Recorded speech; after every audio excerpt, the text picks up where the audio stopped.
Okay, so today we are looking at conditionals and we look at the if statement, the else if statements, the else statement, the switch, and we'll see how they work. So as a starter file, if you're already familiar, this is from the previous video. We create an index.html file.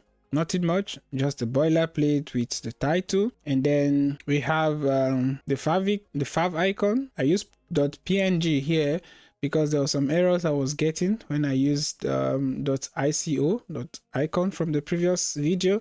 So it's better to use .png because each time I use .ico and I create a new file, so there's some problem with caching, and that is why it's preferable for me to use PNG for these demo exercises. And yeah, so we go straight to the app.js to explain what is conditionals. So when we talk about conditionals, basically it's just about testing something, testing a statement, testing a function. You test if something is true, and if the test passes, do something else. Okay, so we are going to have a condition, and if the condition is true, there will be a code, there will be a statement that you should run this statement. But if this condition is false, do this. So for instance, you could say the statement could be, is it raining? Okay, that's the statement. And if it is raining, that means if that statement is true, carry an umbrella. That is the next code. Or if that statement is false, do not carry an umbrella. Then there is a third case where is the else statement, which means whether it is raining or not, wear clothes. So this is all about conditionals and statement.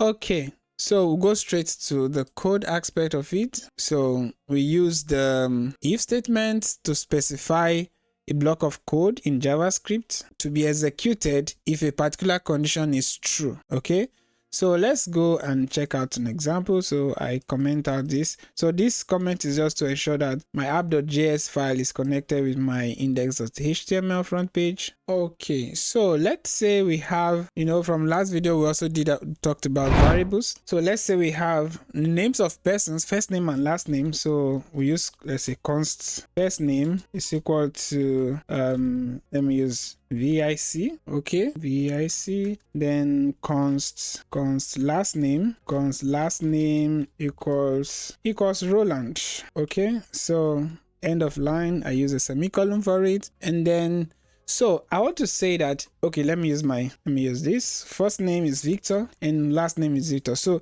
the condition is that I want a situation where if the first name is Victor, write or print out in the console, hello student. Okay, let's assume Victor Roland is a student. So what we do, we use the if statement. So if you open bracket, and then inside the brackets, we have the condition or the statement. So we now say if first name equals 3 equals sign. I'm going to let you know what this means. Equals. So if first name equals Victor, okay, if first name equals Victor, then I'm going to have a curly bracket. This is just the syntax, the curly bracket. So you see that the curly bracket here is at the end of the statement. In some programming languages, you could have it on the next line, but JavaScript has it on the end of the statement. Although with modern JavaScript, it's possible to also have it. Let's see, is it possible to have it on the new line? So is it possible? Okay, it's possible to have it on the new line, but let's focus on convention because you might step on toes. So let's focus on the conventional way of doing this. We keep the curly brackets on the same line with the statement or the condition. So we are saying if first name is equal to equals triple equality sign equals to Victor, then we want to print hello student. So we want to say console.log. So console.log is used for printing to the console so that you can see the value of the variable. So console.firstname. So I'm not putting it in quotation because it's not a string, it's a variable. Okay, so we want to print what is inside the variable. So if you see on the console, you see that it prints out the first name, Victor. So this is a condition. We say if the condition first name is the same as Victor, then print first name. So I wanted us to print hello student. So I'm going to cancel that, and a string is in quotation marks, so we say hello student. Okay, so that's the first thing we need to know about the if statement. And then if the first name is not Victor, print hello professor. maybe he's a professor. Okay, so, and how do we do that? We use the keyword else. So if the first name is not Victor, we use else and say console.log hello professor, right? So we are still having hello student because the first name is Victor. So if at all I change this first name here and I say console.log first name equals Tim, so we have it hello professor. If I say first name equals Zima, you see it has hello professor, right? Because of the else statement. So the else statement runs if the condition of the if statement is false. Okay, now there is another statement we can use. All right, so before then, let me just tell us the difference between this. Let me tell us the difference between the double equals and then triple equals. Okay, so what this does is the double equals does a value comparison only, while the triple equals does a value comparison and type comparison. So what do I mean by that? Let's take, for instance, let's say const x equals to a string 1, right? Const x equals to a string of 1, and then let's say const y equals to, this is just a number, the data type is a number 1. So if we now say use a conditional and say if x, you are using the double equals now, equals y, that means if x is the same as y, print out the two values are equal. So let's say console.log the values are equal. Okay, so let's see what is on the screen. The values are equal, but of course the type can be equal. So maybe just say both of them are string, and it compares them string and says the values of these two are equal. But are they really equal based on type? No, the type are not equal. This is a string and this is a number. So the double equals does a value comparison, while the triple equals does both the value and type comparison. So if you put triple equals here, we are going to get, okay, let me put an else statement so that we can print else statement else console.log the values, and let's say the values are just different. The values or type are different. Okay, the values or types are different. So if you use the triple equality sign, it compares both the value and the type. So it's checking the type. Are both of them string? Yes. And if both of them are string, is the values the same? So that is what I get that error because of an extension. I tried to uninstall all the extension, but I still get that pop-up. Okay, so the values or types are different. So we see now the difference between the double equality and the triple equality sign. So I'm going to comment this so you can also look at it and play with other examples. Okay, all right, so back to the top, we can also do case sensitive comparison, because okay, the first here we said if first name is equal to Victor. Now I have to make sure that the name that is coming here has to be the same case as the name that we stored in the variable first name. So what if the Victor, if someone now mistakenly typed if first name equals to small letter Victor, okay, so you see that it prints out the other else statement, which is not supposed to be so. So we want it to print hello student. So what you can do is to use case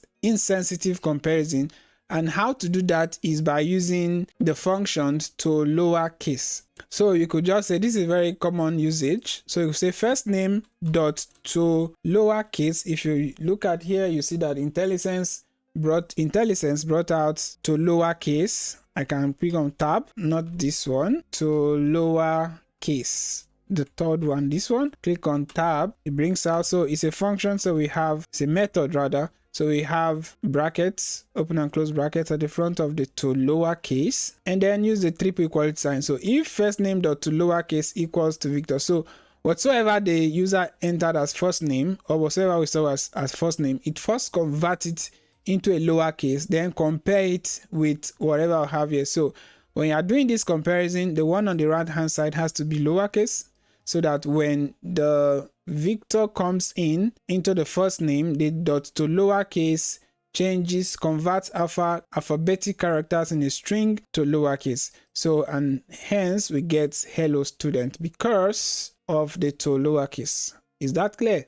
I believe it should be clear. So after looking at this, we are going to look at the AND operator. So we look at the AND operator. The AND operator, what does it do to our condition? So the AND operator is used to compare two conditions. Okay, so the AND returns a true when the condition on the left hand side and the condition on the right hand side are both true. So we are going to clear up this a bit so that we can use the AND operator. And so we're going to say if first name is equal to Victor. Now we're going to use the AND operator, which is the AND operator is a double AND sign, and last name triple equality sign, last name equals Roland. I'm using IntelliSense, so when I tap it brings out the name. I'm going to say console.log hello Victor Roland. Okay, so say hello Victor Roland, and you see on the screen that it prints hello Victor Roland. So this is the AND operator that we are talking about. So let's see if I can. So this is the AND operator. So minimize this. Okay, so you see that on the left hand side we have a statement, a condition. First name should be Victor and last name should be Roland. So if I have another last name, let's say const last name equals let's say last name is Daniel. Okay, so let's say last name is Daniel. Not gonna work. Perhaps what we wanted to say is that we have a different last name, or you want to say if here is a different last name, you are not gonna see this statement print. Let's say last name equals Daniel. So, and let's say Victor Daniel is our professor. So because maybe in our list we have someone who bears Victor Daniel and someone who bears Victor Roland. So if Victor Roland is a student and then Victor Daniel is a professor, because of the AND comparator, this one is false. So it will skip the if statement and then the else statement will be the one that will run. Okay, now there are other operators that we can look at. So the else if is also another keyword. So it's also a conditional where you add else if after your if statement, so that when the if statement fails, before the else statement runs, it will check the else if statement. And if you have multiple else if statements, only one of them will run before the else statement. So the else statement is like a safe statement that always runs when the other statements, the other conditions failed or failed to pass. So let's say else if first name equals Victor, and last name equals Roland. Done. So we need to put the code that we want to run. If this statement is true, then we can say console.log hello Victor Roland. So you see that this prints Victor Roland, and to make it more realistic, we can say if it fails, we can say not on the list. So now we have first name Victor, last name Roland. So it's the first if statement runs if first name is Victor and last name is Daniel, print, let's say Victor Daniel. It's more realistic this way, Victor Daniel. And else if the first name is Victor and the last name is Roland, print console.log hello Victor Roland, which is what prints, because these two conditions, the one on the left and the one on the right, are both true. So in the first case, this one is true, but this one is false. So this statement will not print. This one is true and this one is true, which makes these statements to print. And when any of these statements print, the else if statement will not print. So this is the fail safe statement. If both fails, then this will print. So let's now say if first name is VIC, for instance, you see, say not on the list. We don't have anybody called VIC and that has a last name of Roland. Just like what we discussed on the board. So if the first statement is true and the second statement is true, so this means the code under that statement is true and it will run. If the first statement is true and the second statement is false, this will give a false. If the first statement is true, let's not use false now. If the first statement is false, so the order does not matter, and the second statement is true. So as long as you have one false, both statements, the statement or the condition will be false. So this will be false. And if you have both false, definitely these are false. Okay. So when you have both false, this will be false. All right. So keep this in mind. 1 1 1 1 0 0 0 1 0 0 0 0. So these are things we did in computer fundamentals of computer science. Quite interesting stuff anyway. I hope you understand this. So far, if you enjoyed the video so far, kindly give me a thumbs up, give me a comment. I know you guys are viewing it, even if you just view for some minutes. Give me a comment, let me know.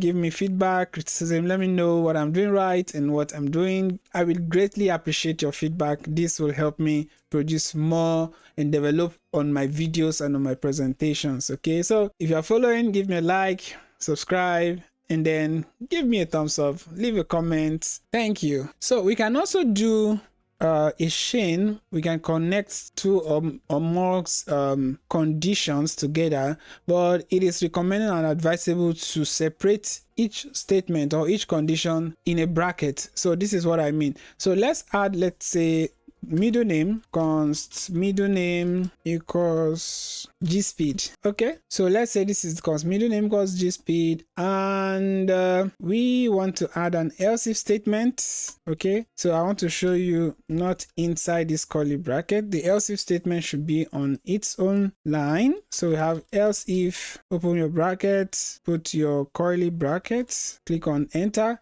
So it's better to have your structure down, then you just go to the open and close brackets to enter the text. Now I will say if first name is equal to triple equality sign equal to Victor, and then we use an and sign. So there is another operator which I will introduce now, which is the or sign. So the or is another interesting one. So the or operator or comparator gives you a true when at least one of the statement is true. So if the one on the left hand side is true or the one on the right hand side is true, you get a true. So the only situation where you get a false is when both are false. Let's see that on the board. Okay, so we are testing the or and how to use brackets to separate a chain of comparators. So we say that we added a middle name gspeed and if first name, else if first name equals to Victor, okay, and last name is equal to, so permit me to change the last name here to Daniel.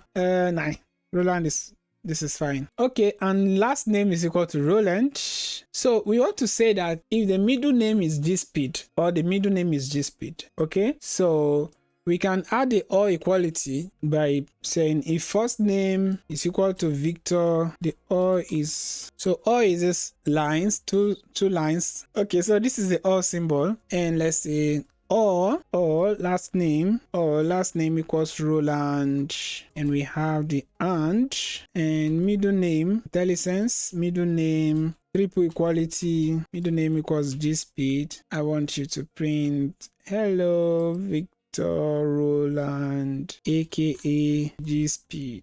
So you see that we have hello Victor Roland aka gspeed, but I want an order of operation. So I want first name, I want the last name and the middle name to be together. So I have to put them in a bracket this way so that I don't get confused what comes first. So first it checks is the first name Victor. So if the first name is Victor, it then checks the result of the or. So last name equals Roland and middle name equals gspeed. So the result from this or operator, it then uses to compare with the and operator and we get our result. So this is how to, have a chain of comparators, separate them, make sure you separate them with brackets to distinguish which one or to distinguish the order of precedence of operation. Okay, and finally, I'm going to comment this out. So finally, we'll look at the switch statement. So switch statement is also another comparator that helps us to reduce a lot of if and else statements. Okay, So use the switch statement in a replacement for the if and else statement. Of course, the if and else statements are also used in many places, but if you find the need to use a switch statement, it is very more convenient and you have to write less amount of code and it is easy to read. So let's look at the switch statement very quickly. And this is the last, finally, this is the last thing we're going to do. So the switch statement. So I'll leave the code in the description so you can also play with it and have fun learning. And so let's say you have your plans for the days of the week. And so you're going to say you want to create a variable called day, which is const day. Okay, first let's say you need to get the snippet for the switch. So when you type in switch, the IntelliSense comes up for you to select the switch statement. So you could either click on it or you could click on tab. So when I clicked on it, it has switch, key, value, break, default break. Okay. So what it needs, what this key means is that it needs a variable, the starting variable. So let's say this is the variable that it will check the value of that variable with the case. Okay. So we're going to say that key is a variable. So I'm going to declare a variable, say const day.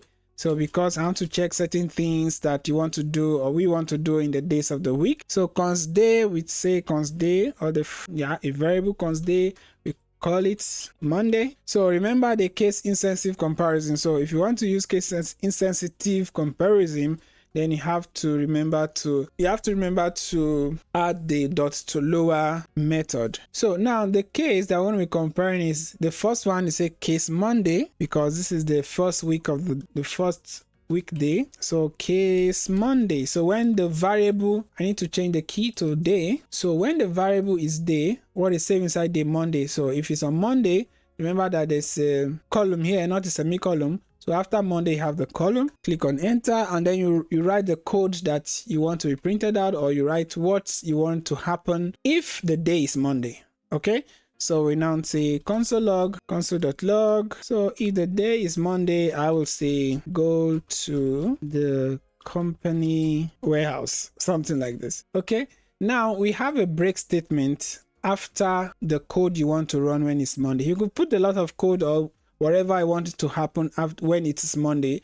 So you need to have a break statement. If you go to the console, you see that go to the company warehouse on Monday. So I can still add on Monday. Okay. So we need to add a break statement here, but you see the reason why. So let us add another case. Okay. So the second case will be case Tuesday. Case Tuesday needs to be as a string. Okay. So we say case Tuesday, then your semicolon, and then we want to print to the screen, console.log, brackets, I want to print to the screen, case Tuesday. So when it's a Tuesday, I could say go to the supermarket on Tuesday. Okay, then we need a break statement so that when the case Tuesday runs, we break out of the loop break statement. So let me put one final case because of time. Case Sunday is a string, case Sunday, and then we print console make Christian. So I go to church on Sunday. So we say go to church on Sunday.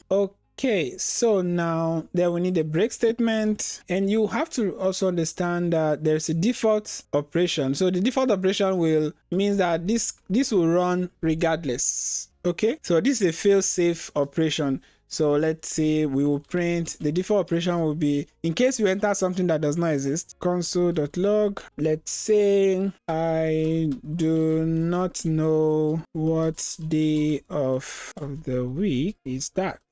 Okay, so now let's test the code. Now when the day is Monday, okay, it goes and finds the case Monday and prints the code that is under the Monday case. And then because of this break, it breaks out of the loop. So if this break is not there, it will continue to run and check the other codes. So you need this break statement at the end of every case, even at the end of our defaults. So let's put the break here. Okay. So now if we change this Monday to Tuesday, what we have go to supermarket on Tuesday. So if you change the const day to Sunday. So what do we expect? Go to church on Sunday. So go to church on Sunday, right? And what if we put something, maybe we say Sunday, okay? So again, I do not know what the day of the week is, because the default case runs when every other case is false or do not pass, okay? So this is a switch statement, and like I've always been encouraging, try out this code, play with it. The link to the code, is down below in the description. Check it out, play with it, and if you like my video so far, please hit the like button. If you are new on this channel, subscribe, and see you in my next video. Thank you for watching. Okay, welcome back everyone to the Core JavaScript in 1 Hour Beginner to Developer series. And so in this video, I'm going to be talking about the different types of loops in JavaScript. We're going to look at the traditional for loop, then the for of loop, the ForEach loop, and then the while loops. So each of these loops actually helps you to repeat code, but they work a bit differently. So for instance, the for loops gives you more control, especially when you need to track the index. The for of loop is simpler when you want to work with the element, and then the for each is cleaner, using a function to go through the array, while the while loop repeats until a specific condition is met. So we'll break down when and how to use each of these in this video. So let's get started. So the code will be available for you in the GitHub repository provided in the description below. And so I commented out the previous code that we used, and I'm going to continue today with the loops. So we're going to look at the different types of loops that we have. So a loop is a way to repeat a particular block of code multiple times, and then loops are actually very useful when you need to perform the same operation on one item in an array, or when you want to execute a particular code until a certain condition is met. So for example, I'm going to explain the for loop based on examples. So the first loop that we're going to look at is the for loop. So let's take a look at an example. So I'm going to use const. There's a const people array. I'm going to create an array. I use the keyword const, and then the variable people. I say const people is equal to Alice, Jonathan, separated with a comma, then your quote, Jonathan, and then let's see Bob, let's see Victor, and then let's see Stella, then let's see Daniel. Okay, so we have this people array. So in this we have created a variable called people, where people array, and we store this inside. And so I want to create a for loop that will go through the people array and then print out every element in the people array. So we can do this using for loop. Or you could also print the first element of the array and say console.log. Okay, I say the people array and give me the first element. I say 0. So I still get Alice. Let me comment this out. I still get Alice, right? So, but then you could Control C, Control V. I duplicated it, and then 1. You see, I get the second element, Jonathan. So you could do this and say and print all the elements in the array, the second element, and then you get Bob. But this is time consuming, this is prone to error, and so we need to find a better way of printing the elements in an array without needing to write out all the indexes. And so one way to do this is using the for loop. So we're going to use a for loop to loop through the array of people and then print the elements, which are the names of the people in this array. Okay, so I'm going to comment this out. Okay, now so for the for loop, we have to take notes. If you have a for, if you click on your tab, it will bring the snippet for you. You click on this, it brings the snippet of for loop for you, and you might not really understand what is going on. So this is the snippet for the for loop, but however, I will write it from beginning so that we can then explain what goes on. So you write the keyword for. open your bracket, and we say for, we use the let I equals 0, semicolon. If I is less than people dot length, semicolon, I plus plus. Then we open the curly brackets and say console log people, then the index. So you can see now on the right hand side that we get the output for all the elements in the array people. We get all the names of the people that has been stored in the array people. So let's go through this and explain what this means. So for the for loop, it takes in 3 statements. The first one is the initialization. So you want to go through the element in the array, so you need to initialize the counter. So you are starting from 0 when I is equal to 0. Then we need the second statement, we need to give a condition for how long the counter should run. And then the third statement is the increment. You increment the counter. I equals 0. So if we come to console.log people I, remember in this top part, when we want to print the name of the first person in the array, what do we use? We use 0, right? That is to say the beginning, the first element, Alice. Alice is in position 0. So instead of writing 0 and 1 and 2 and 3 in this part, we use the index, we use the initialization, the variable I, so that it will be changing automatically as the counter increments. Now, so we initialize I as 0. So the first thing that will run, it will be people 0. So it will print out what is on 0, and then it goes back and check. Remember that in the first iteration, I is 0. Okay, so now the second, after the first iteration, I is 0, so which means this place is 0 in the first iteration, and so it then checks, is 0 less than people.length? People.length means the length of your array, and so what's the length of our array? We can even print that. So the console to check the length of the array. So let's see what's the length of the array. Console.log people.length. So we have 6. So the length of our array is 6, which means we have 1, 2, 3, 4, 5, 6. We have 6 elements in our array, right? So follow me carefully. So when we now do, here it's 0 in the first iteration, and then 0 is less than 6. Then increment, if 0 is less than 6, print console.log people I, then 0 plus plus, which means 0 plus 1. So increment it to 1. That means we change I to 1 in the second iteration. Is that clear? Okay. And so since this condition has not been falsified, as long as this condition remains true, it goes again and perform the loop again. So the second time it has let I equals 1. At this point, I is now 1. 1 is less than 6. 1 is less than 6. Increment 1. So we increment 1 to 2. But then our I is currently 1. So we print the element in position 1, which is Jonathan. Then it goes again, and now the current value of I is 2. It goes again and changes I to 2. It checks the condition. Is 2 less than 6? Yes, 2 is less than 6. Increment the 2 to 3, but come and print console.log people index 2, and then we get Bob. So this iteration continues until when I is less than 5, because the counting starts from 0, the index starts from 0. So have 1, 2, 3, 4, 5.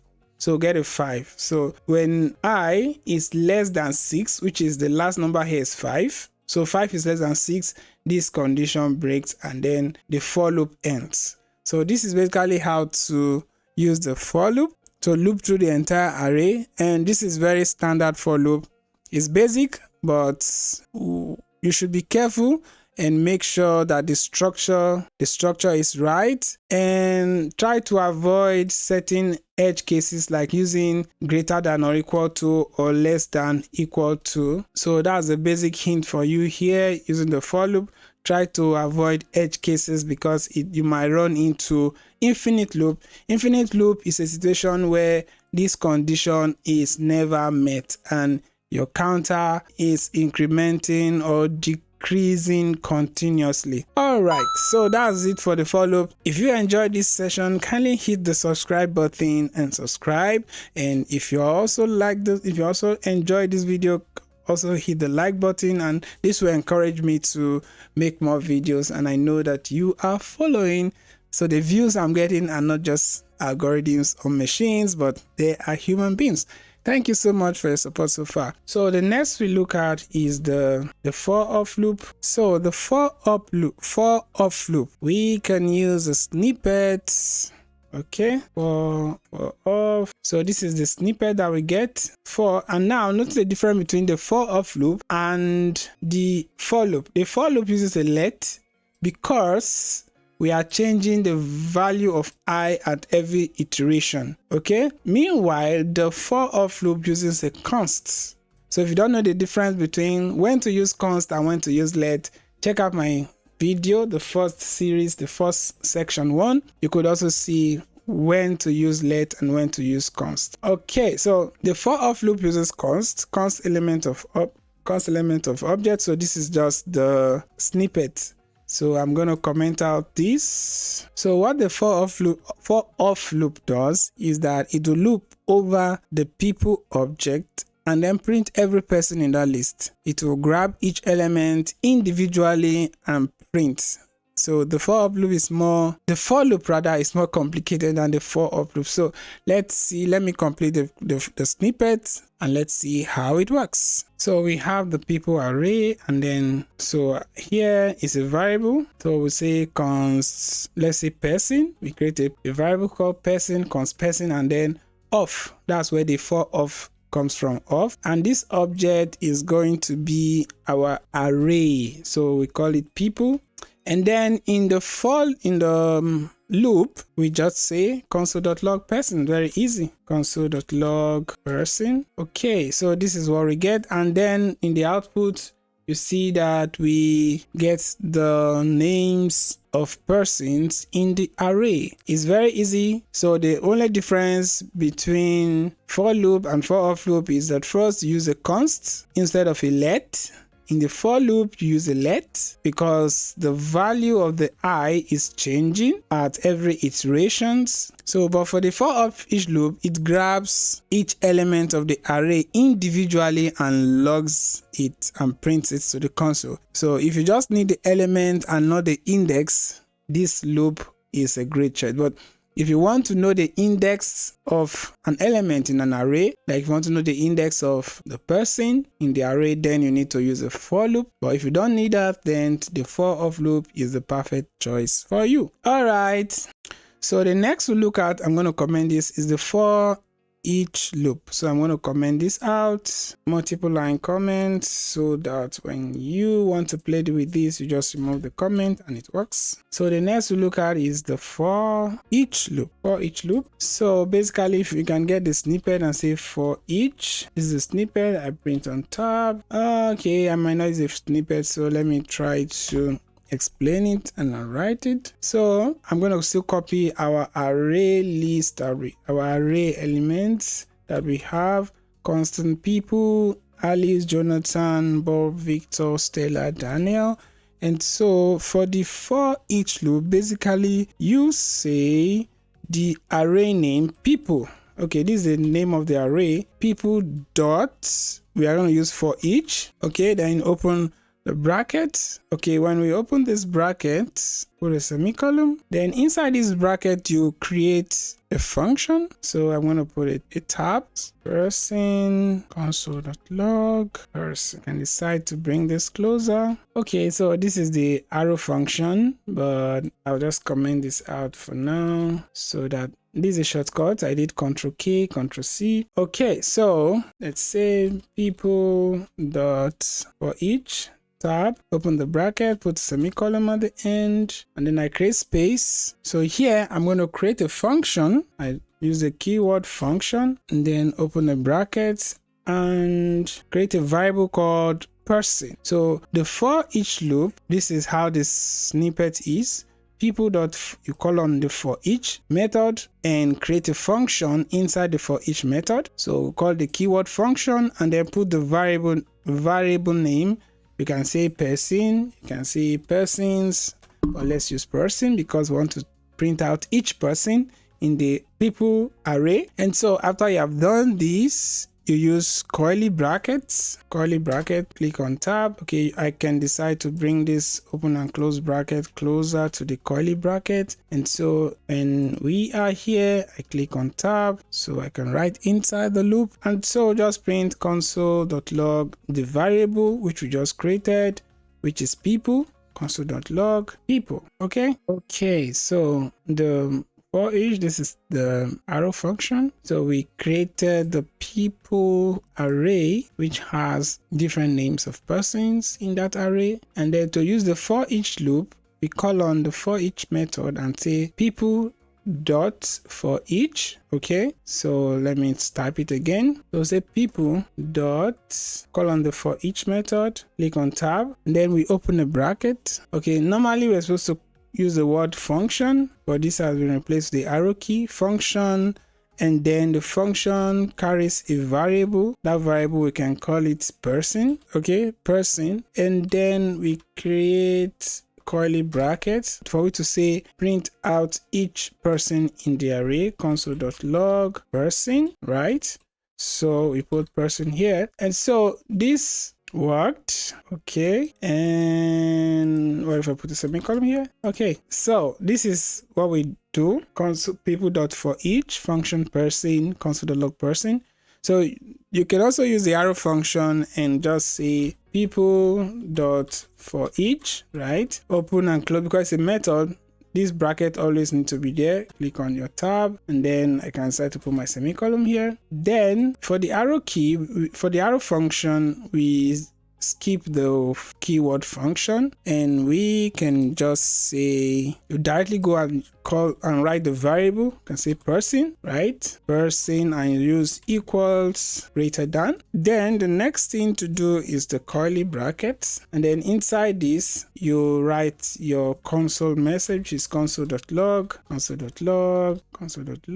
person, and we still get it printed out. So what I'm going to do is I'll comment out this next function so that we can, okay, this thing, this is this is better this way. So this is the arrow function, which is a shorthand for writing functions. Yeah, so this is the arrow function expression. All right, I guess this is explanatory for the ForEach loop, and I'm going to comment this out, multiple line comments. You can play with this code. The description, the link to the code is given in the description below. Okay, so the next thing we'll be looking at is the while loop. So summarily we have for loop, for off loop, and the ForEach loop. So we are now going to look at the while loop. Okay, so before we go on to the while loop, which of the for loop should you use? For each loop, for off loop, or the traditional for loop? So I would say it's really up to you, but if you need the index, go for the traditional for loop. But for most cases, defaults to the for off loop and the for each loop. The for each loop is very easy to use, and I usually use the for each loop. So now let's go to the while loop. So we want to still use the while loop to print out the persons in the people array. So I copy these and paste it here. We see have our people array, and so we can initialize. Your while loop has to start with initialization. So we need to initialize the counter. So where is the counting starting from? So we can use the let's use let I equals to 0, which means we are starting our counting from 0. We use the keyword while, and then you use the open and close bracket. So in the open and close bracket, we have our conditional statement. So we want to say while I is less than 6, because we want to print all the elements in the array, right? So remember that our I start from 0. We have 1, 2, 3, 4, 5, 6. But start from 0, so this will be 0, 1, 2, 3, 4, 5. So we have, based on counting, you should count down to 5. So while I is less than 6, which will hit our condition of making 5 to be true. So while I is less than 6, what do we want to do? Use your curly brackets and then say console.log column people, then index I. So what do we get on the console. Okay, now this is what I was talking about, infinite loop. So you see that it is running infinitely. Okay, why is that? Because this condition will always be true. Now we have initialized I as 0, right? Let me put this a little here. So you can see at the top that is always running. So I need to restart the server somehow. So I is 0. So 0 will always be less than 6. So there's no how this condition is going to be false. So that means this while loop will continually run and run and run till your system breaks or you end it or something happens. So I'm going to end this and restart the server. So I'm going to write a comment here, comment out this, avoid infinite loop, and comment out the whole code. So let's close the server, then let's open it again on live server. Go live server, right click, and then inspect, click on console. Okay, so I've done the restarts, and let's write a function, a while loop that will not run into an infinite loop. So I did this so that you could see how to avoid infinite loop. Anyway, not intentional, but yeah. So that's what coding is about. You run into errors. So we can actually fix this by putting a counter. So before you uncomment, make sure you add the counter. Okay, so then let's use while I is less than people.length, which is the length of the array, print console.log people index I. Then we can add the counter and see I++. So if I copy this out, we should get it printed out. So what this does is, it first starts with I is 0. So 0 is less than the people.length, which is 6. 0 is less than 6. So go on and print people in position 0. And then go ahead and increment the 0, I++, which means 0 plus 1, which is 1. So in the second iteration, this I now is 1. So 1 is less than 6. So print console.log people 1, and position 1 is Jonathan, right? And then go on and increase the I to I++, which is now 2. So 2 is less than people.length. Go on to print console.log people. Here will be 2, which is position 2, index 2 is Bob, because 0, 1, 2. Position 2 is Bob. Then come here and increase 2++, which means 2 plus 1 is 3. So this iteration goes until it becomes false, because at the end, you are going to have 0, 1, 2, 3, 4, 5. When I is 5, here is now 6. 6 is not less than 6. Okay, so this breaks the while loop and then it ends the iteration. So basically for the while loop, we initialize I to be 0, and then the while loop continues as long as the I is less than the length of the array, and inside the loop we print the element with the index I and add 1 to it after each iteration. Okay, I hope this explanation is clear. So if you enjoyed my explanation so far, don't hesitate to hit the like button to encourage me to make more videos, and subscribe if you have not subscribed. Thank you guys. So to recap, we covered the for off loop, the ForEach loop, and the while loops in this section. Try them all out and see which one you prefer. Next time we'll dive into for in loop when we discuss more about objects, and see you next. Welcome back to the Core JavaScript in 1 Hour Beginner to Developer series, and in this video we'll be looking at functions, and we're diving into functions in JavaScript. We'll create a function, we'll explore how it works, and then we'll discuss some key features like how to add default values to your functions, how to return values, and we'll also look at the arrow functions. Thank you for joining, and if you are new to this channel, kindly hit the subscribe button and join my subscriber challenge. And if you are new to web development, you can also see my other videos. So let's get started. So I've commented out the previous code from the previous sections, and we're going to start with functions code here. And I'll leave the link in the description, the link to the GitHub page where you can find this code and also play and practice with it. So one of the key difference when you go through these tutorials between just having head knowledge and being job ready is your ability to practice. So you practice more and more, and that's why I'm also providing this code. And at intervals, every time I finish a session, I encourage you to practice what you have learned, not just head knowledge. Oh, I know this. Take the time to practice. Okay, so a function basically wraps a piece of code, and we can call it more than once. So a function is writing a code in such a way that it can be reused without necessarily writing all part of that code. So okay, so let's get started. For instance, I want to add 5 plus 6. I say I create a variable using let. I say let result equals to 5 plus 6. I print out result 5 plus 6 equals to 11, right? So but the problem is, if I want to repeat this addition, or if I want to use different numbers, then I need to write everything all over again. So I need to write, let me copy this. I need to control copy. I need to paste. I need to say let result equals to 2 plus 6. Let me see, remove the let. Result equals to 2 plus 6. And then I need to print out this console.log.result 8. So this is repetition. So function makes us to write a code and then we use it once. So what we'll do, or the best scenario or situation, or what we can do in this point, is to create a function that will help us add two numbers. And how to do that is we use a keyword called function, right? Click on tab to complete the spelling. We use function, and then you give a variable name. So I want to create a function that adds two numbers. So the name I will use, Pascal casing, is add.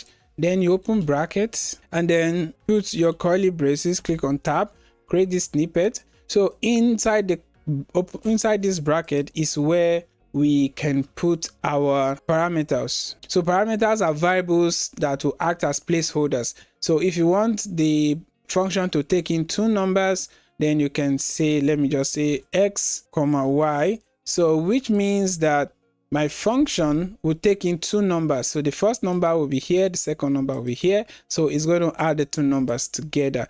Now, then I need to return the result. Okay, when this happens, when the addition happens, I need to return the result so that I will be able to print or view the result. So we use the keyword return. So what is the operation you want to do inside this function? So that will now be addition. So say x plus y. Okay, so anyway, we now call this function. Now we have created this function. If we now say add open and close bracket, so you now add your arguments. So let's say 5 and 6. So I will comment this out. Okay, now we have called this function, but it is not being printed out on the screen. So why is this so? Because we have not done a console log, right? So we need to save the output of this into something. So we can say let result equals to add 5, 6. And if we do our console log, you can do log, then log and tab, console log result. If we do this, we get our result 11 on the screen. So we created a function called add. And so this way you can easily add two numbers using the add function. So add, let's say 10, you add the arguments 10 and 288. So if we print this, I copy this console.log, print result, we get 298 as our result. Okay, so this is how we created the function addition, and you can also do this for other things. You can create a function for subtraction, and you just use the keywords function.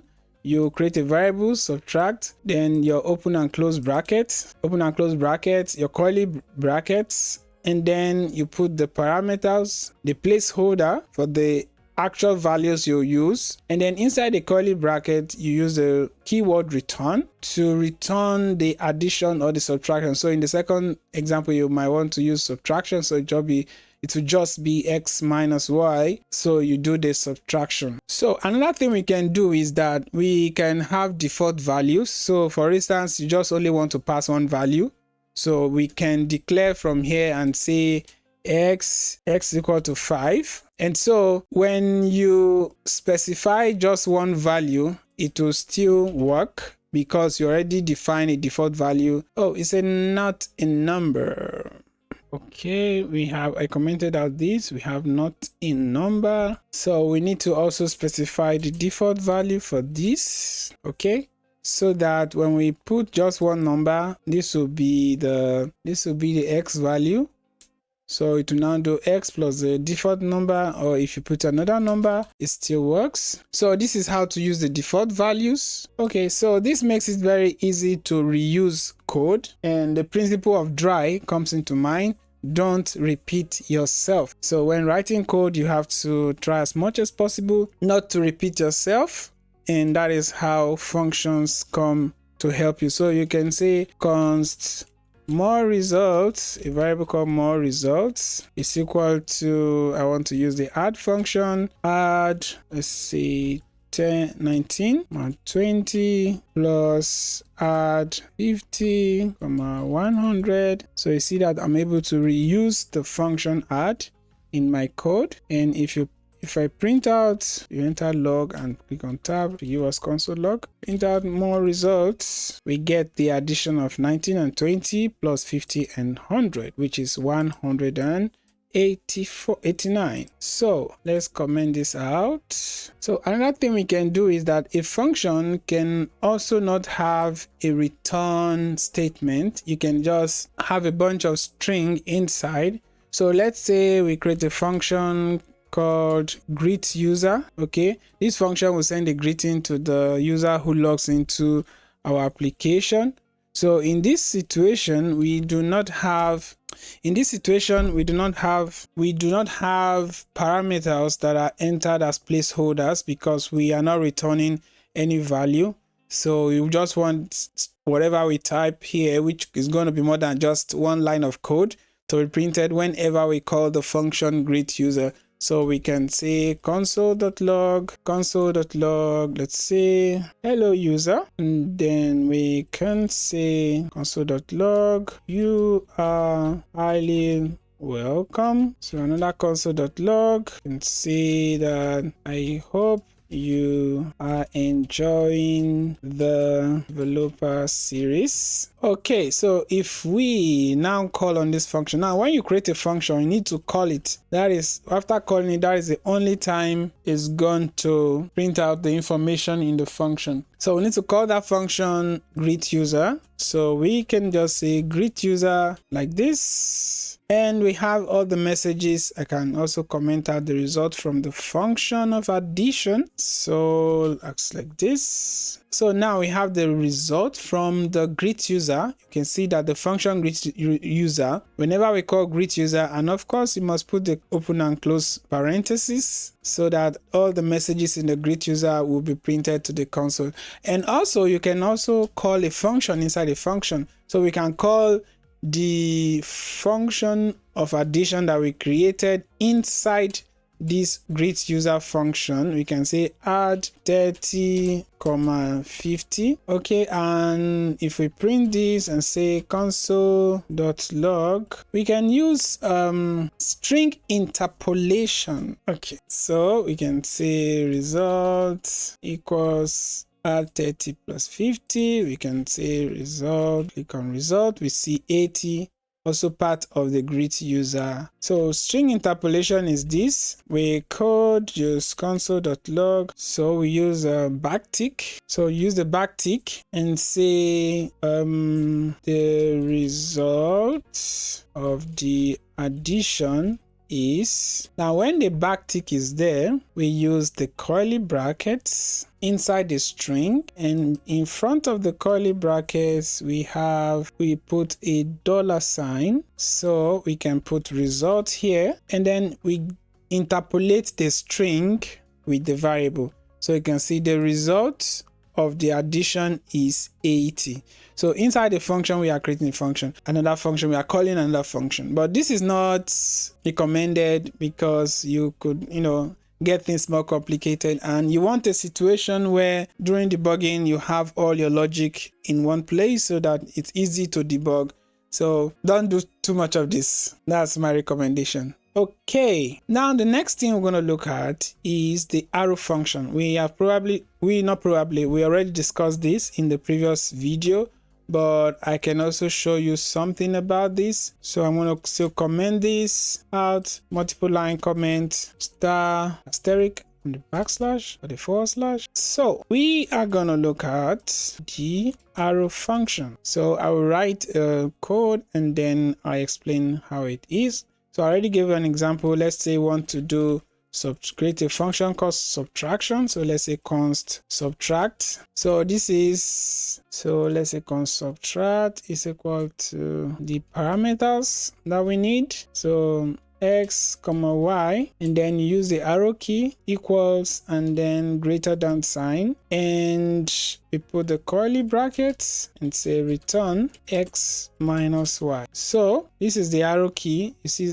const subtract x comma y, return x minus y. So if we call on function subtract, let's say subtract 10 comma 5, so we can say let result 2 equals subtract 10 comma 5, and so we can print the result console.log result 2 on the screen. So we have 5, right? So this is the arrow function. The function variable we created with a const, and then equals, open your parentheses and add your parameters x and y because we want to take in 2 parameters. Then the arrow symbol, equals and greater than, then you put your curly brackets, and in the curly bracket use return x minus y. You can also do this if you just have a single line of code in the arrow function. You can actually remove this return and the curly brackets and it still works. So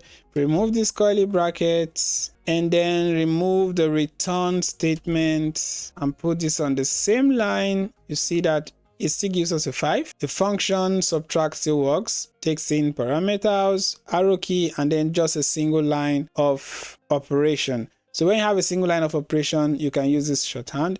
And this shorthand is particularly important for things like filter, things like map, like for each loop. It's a very good shorthand for this kind of operation. So let's see another example. For instance, we have an array. Let's say const people array is equal to this. Let's say const country, because I have people above. Don't want to step on toes. So we have Germany, Portugal, Spain, Nigeria, United States. Okay, so we have this const countries. So we can just use the arrow function to create a function called filter, and then to return the so let me add to return the substrings of the country that start with G. So let me add Gabon, let me add Guinea Republic. Okay, so how do we use the arrow function for this? So before I use the arrow function, I will just create a function that does it without the arrow function, and I then create the arrow function from that function, because modern JavaScript you will use the arrow function, so you have to know this. So probably might not use this very often, but yeah. Okay, so we need to filter it and say const filter equals we have the countries array, so we can say countries.